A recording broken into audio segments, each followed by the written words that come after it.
Hello बच्चों, let's read the question and the question is derive the mathematical relation of Newton's second law of motion. Okay, so Newton's second law of motion क्या है, हमें इसे derive करना है. So now let's see this कैसे करेंगे. सबसे पहले Newton second law of motion होता है कि हम ये देखते हैं. That is will be our key concept कि हमें पहले पता होना चाहिए कि न्यूटन का second law of motion क्या है. Law of motion is that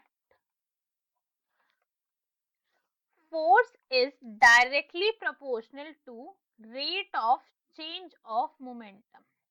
This is our second law of motion, that force applied on a body is directly proportional to rate of change of momentum. This delta is showing here change of momentum with time. So now let's see how we will start this. First of all, we will write all the information required. जितनी भी हमें information required है, सबसे पहले हम वो लिखेंगे. So let us assume an object, कोई भी हम ऑब्जेक्ट अज्यूम करते हैं ऑफ मास m. कोई भी हमने ऑब्जेक्ट ले लिया जिसका मास m kg है. हम सब कुछ SI यूनिट सिस्टम के अंदर ही लेंगे. मास m kg है उसका, with initial velocity u ms minus 1. Initial velocity उसकी, initial velocity, right. And final velocity कितनी हो जाएगी उसकी? Final velocity will be v metre per second is v metre per second. Time taken कितना हो जाएगा उसका? t. Time taken is t second. सारी की सारी हमारे यूनिट के SI यूनिट सिस्टम के अंदर है. Now what happens is that ये कोई भी एक पाथ है. For example this is any path जहां पर हमारा ऑब्जेक्ट जो है वो मोशन शो करेगा. So this is our object. हमारा ऑब्जेक्ट है मास m, ट्रैवल कर रहा है इस डायरेक्शन के अंदर with a velocity u metre per second. इस वेलोसिटी से ये ट्रैवल कर रहा है. अब इस वेलोसिटी से ट्रैवल करते करते इस जगह पर पहुंच गया ये इधर. मास इसका अब भी m है, बट फाइनल वेलोसिटी क्या हो गई? इसकी फाइनल वेलोसिटी हो गई v मीटर पर सेकेंड. और यहां से यहां आने में इसको टाइम कितना लगा है? t. So there will be a change in momentum. Why? Because हमारा इनिशियली कुछ और वेलोसिटी थी एंड फाइनली कुछ और वेलोसिटी है. वेलोसिटी के अंदर चेंज आया है. सो नाउ लेट्स सॉल्व कि अब हम इसे कैसे मैथमेटिकली डिराइव करेंगे. So first of all what is initial momentum? Initial momentum is, momentum का हमारा फॉर्मूला होता है simple, p is equals to mv, right. Mass into velocity. So mass into velocity हमने करा तो p is equals to mu initial momentum. Final momentum what it is also mass into velocity. तो mass हमारा कितना है? अब भी मास हमारा कितना है? m है, but final velocity now is capital V.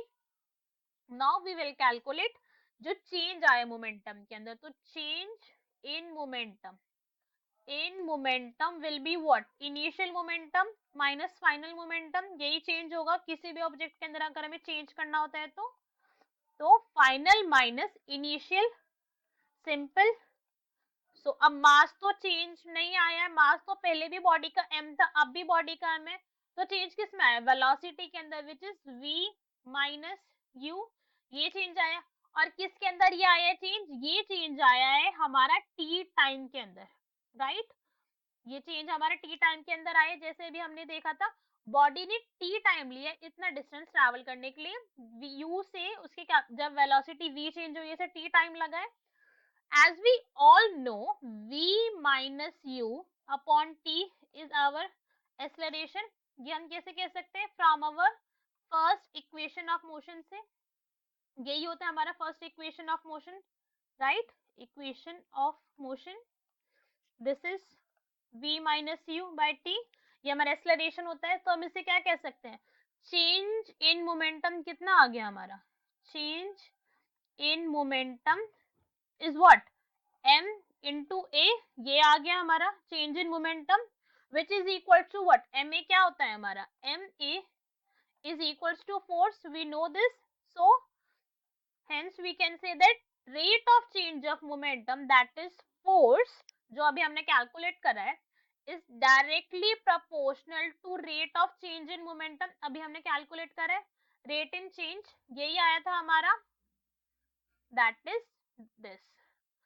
So what we can conclude is F is equals to m v minus u by t, ये हमने कैलकुलेट कर लिया, and this is equals to m a। This is our final derivation. And unit क्या होगी हमारी Newton की, हमारी force की, that will be kg ms minus 2, or we can write it as Newton. Hope you understand the question. Best of luck. Thank you.